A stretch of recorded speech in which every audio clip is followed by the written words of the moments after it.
fables and sounds of the Nigerian stories.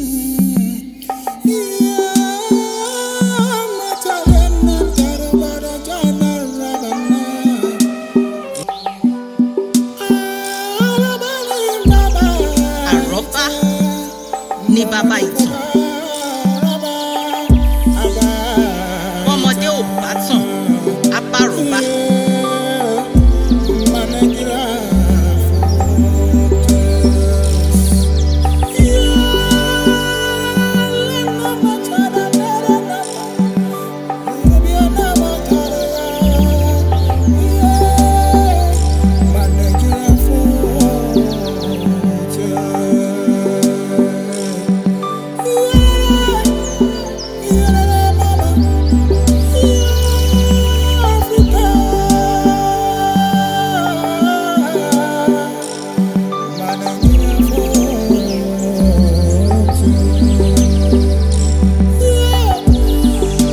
Nigerian Folktales.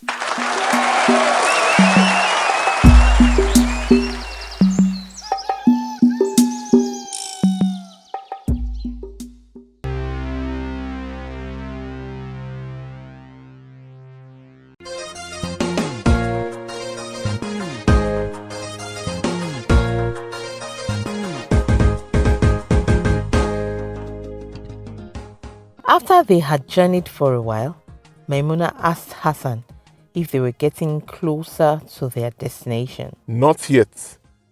You know I told you I come from far away, he replied.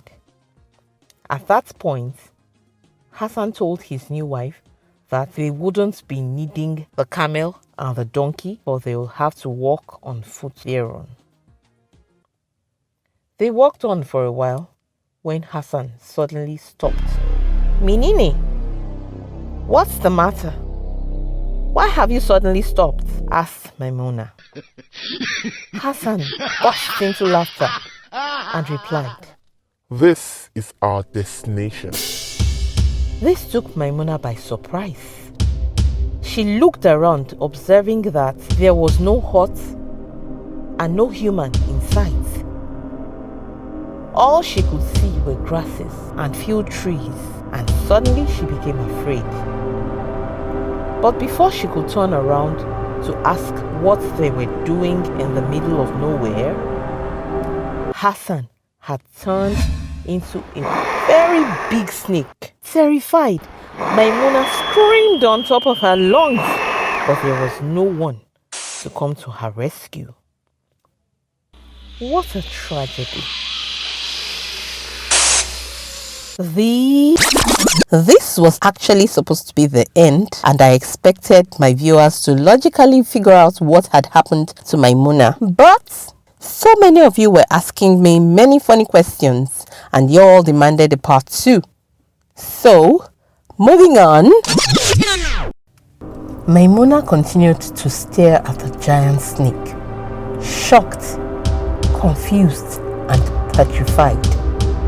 Not knowing what to do, she just looked on as she was thinking in her mind. How fast can I run? How far will I go before the snake catch up with me? Ya Allah, save me. This snake can strike at me any moment from now and kill me. I'm lost. How do I even find my way back home? Just then, she felt a pang of regret. She recalled how her father had warned her about marrying Hassan, a stranger she barely knew. Oh, if only she had listened to her father. This is our destination. The snake hissed. Listen to me and listen carefully.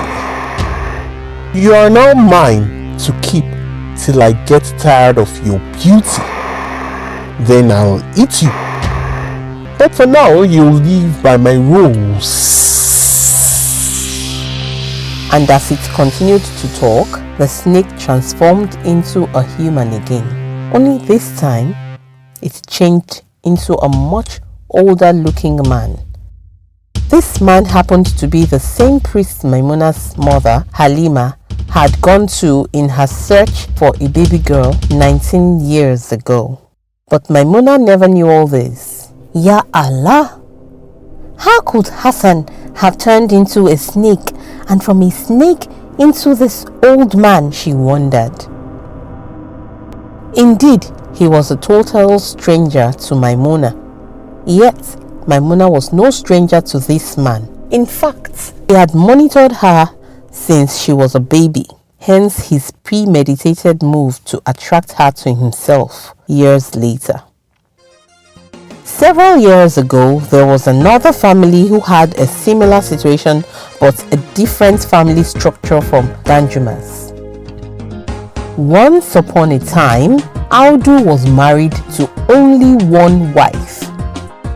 Zainab was a humble and good-looking woman, and her husband loved her. However, he had made it clear from the onset that he was a polygamist. Therefore, he was going to marry as many wives as was necessary. Zainab got pregnant almost immediately after they got married, and 9 months later, she gave birth to a baby girl. Audu was delighted at the arrival of his first child. He wasn't so particular about the gender, for he was certain he was going to have many other children after all. The excitement of becoming a father was overwhelming enough, so why should he bother? As the years rolled by, they had their second, third, and fourth child, who were all girls. Initially, Audu didn't give it much thought, at least not until one of his friends jokingly brought his attention to it one day. Okay, wallahi, if we were told in future to present our sons for an important mission, you disguise one of your daughters as a son, Kobakaba? What do you mean exactly? Audu retorted. What I mean is that, so far, you have only daughters. His friend replied. But girls are also intelligent. Besides, I'm going to have more children, so you can't conclude like that. Notwithstanding, after his friend left, Audu considered his words and gave it a serious thought. After some minutes of thinking about the matter, he decided he would marry a second wife. And that was how he got married to Habiba. When his second wife started giving birth, she also gave birth to girls. So, by the time she had her third daughter, Audu became worried. My first wife couldn't bear me a son. My second wife is yet to bear me a son too? What is happening? He thought to himself. One day, he called out to his wives. Zomana! I have had enough of daughters. I want a son now. He shouted at them. But it's not our doing. After all, Allah is the giver of children. Zainab responded in a bid to calm him down. See, I don't care for your opinion on this right now. All I know is that I want a son that will be my heir. As for Zainab, she was contented with the children God had given her. However, Habiba took her husband's words to heart and decided that she will try all she can to bear him a son. And so it was that, in her desperation to have a male child, she went to a native priest, the same one Halima visited. Only that Habiba visited earlier than Halima. Therefore, at the time Habiba went to the native priest for a solution to her dilemma, he told her that she'll have to come back in 3 days. By then, the herbs will be ready for you, he said. So Habiba returned to her home, hopeful as she looked forward to collecting the herbs in 3 days' time. Meanwhile, after she left, the native priest kept thinking of how he would make her have a baby boy. Although I have magical powers, I am not God who has the power to give children. These fools who come to us do not know that there is a limit to what we can do. If only I can find a baby boy from another womb to swap with hers. Some hours later, Halima was seated in front of the priest as she explained to him how desperately she wants a baby girl at all costs. Of course, This was what he needed after all. Now I have got 2 babies to swap, he thought as he smiled mischievously. He concocted some herbs and potions, then gave it to her with a stern warning. Woman, 9 months from now, you shall give birth to the daughter you seek. But you must remember this. You must not choose for her who to marry, for when the time is right, she shall choose for herself. And when that one comes, you must not hesitate to allow her to marry that one. Do you agree with this condition or not? I agree. Just let me have a baby girl as promised. I promise to keep to the agreement, Fa. She replied.